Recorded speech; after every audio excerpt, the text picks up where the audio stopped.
Hello, welcome back to Anjali's curry world. ഇനി നമ്മൾ വന്നിട്ടുണ്ട് ഒരു ഇഫ്താർ സ്നാക്കായിട്ടാണ്. ഇതെല്ലാവരും ഉണ്ടാക്കാറുണ്ട്, പക്ഷെ നമ്മൾ ഒരു ഫില്ലിംഗ് കൊണ്ട് രണ്ട് സ്നാക്കാണ് നമ്മൾ ഇന്ന് ഉണ്ടാക്കാൻ പോകുന്നുണ്ട്.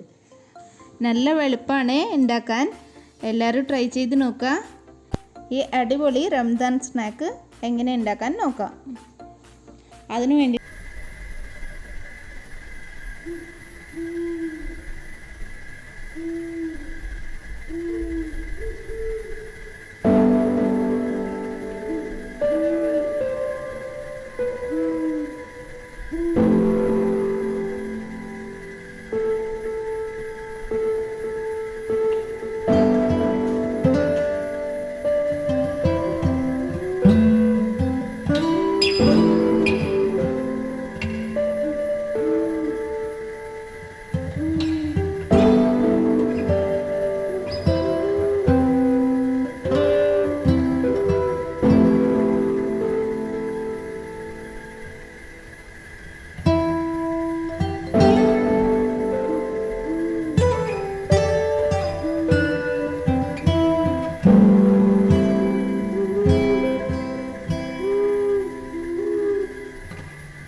കോട്ട് ചെയ്തിട്ട് എടുക്കണം.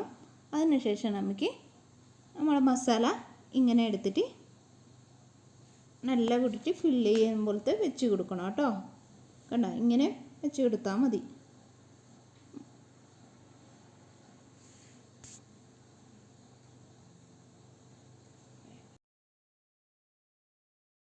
എക്സസ് ഉണ്ടെങ്കിൽ അതൊക്കെ മാറ്റിയെടുക്കുക.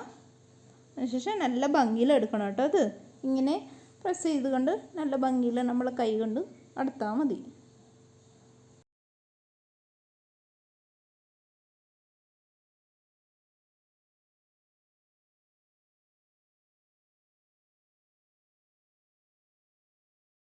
ഇത് പിന്നെയും മുട്ടേൻ്റെ മിക്സിലൊക്കെ ഇട്ടിട്ട് എടുക്കാം കേട്ടോ. അതിനുശേഷം നമുക്ക് ബ്രെഡ് ക്രംസിലോ ഇട്ടിട്ട് കോട്ട് ചെയ്തിട്ട് എടുക്കാം. ബ്രെഡ് ക്രംസിലോ നമ്മൾ 2 പ്രാവശ്യം ഇങ്ങനെ കോട്ട് ചെയ്തിട്ട് എടുക്കുന്നുണ്ട് കേട്ടോ. തിക്കായിട്ട് കിട്ടാൻ വേണ്ടിയിട്ടാണ് കേട്ടോ. ഇങ്ങനെ 2 പ്രാവശ്യം നമ്മൾ ബ്രെഡ് ക്രംസിൽ മുക്കുന്നുണ്ട്, അല്ലെങ്കിൽ പൊട്ടിപ്പോകാൻ ചാൻസ് ഉണ്ട്. ബാക്കി എല്ലാം കൂടിയിട്ട് നമുക്ക് ഇങ്ങനെ ചെയ്തിട്ട് എടുക്കണം കേട്ടോ.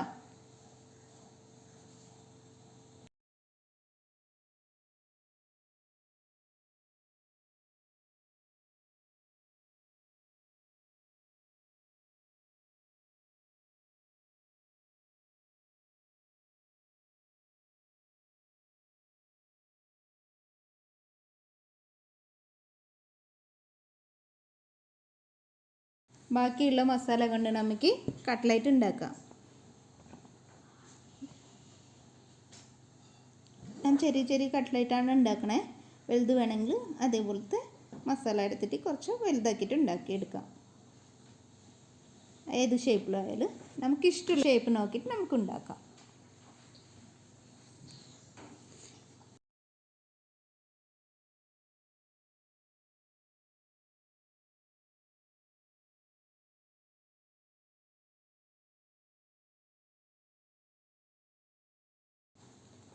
നമുക്ക് കട്ട്ലൈറ്റൊക്കെ റെഡി ആയിട്ടുണ്ട്.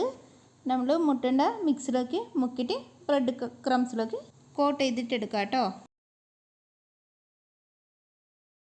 ഞങ്ങൾ തേങ്ങ മുറിയും കട്ട്ലൈറ്റ് റെഡി ആയിട്ടുണ്ട്, ഏകദേശം റെഡി ആയിട്ടുണ്ട്. നമുക്കിത് തന്നെ ഫ്രൈ ചെയ്തിട്ട് എടുക്കണം കേട്ടോ. ആവശ്യത്തിന് ഓയിൽ ഒഴിക്കാം. സൺഫ്ലവർ ഓയിലാണ് ഞാൻ യൂസ് ആക്കിയിട്ടുള്ളത്. ഓയിൽ ചൂടായ ശേഷം നമുക്ക് ഓരോരെണ്ണം ഫ്രൈ ചെയ്തിട്ട് എടുക്കുക. ഗോൾഡൻ ബ്രൗൺ കളർ ആകുമ്പോഴേക്കും നന്നായിട്ട് ഫ്രൈ ചെയ്തിട്ട് എടുക്കണം. അപ്പോൾ നമ്മൾ റംദാൻ സ്നാക്ക് റെഡി ആയിട്ടുണ്ട്. ഈ വീഡിയോ ഇഷ്ടമായാൽ ലൈക്ക് ചെയ്യാനും ഷെയർ ചെയ്യാനും കമൻറ്റ് ചെയ്യാനും സബ്സ്ക്രൈബ് ചെയ്തിട്ടില്ലെങ്കിൽ ഒന്ന് സബ്സ്ക്രൈബ് ചെയ്തിട്ട് സപ്പോർട്ട് ചെയ്യണേ.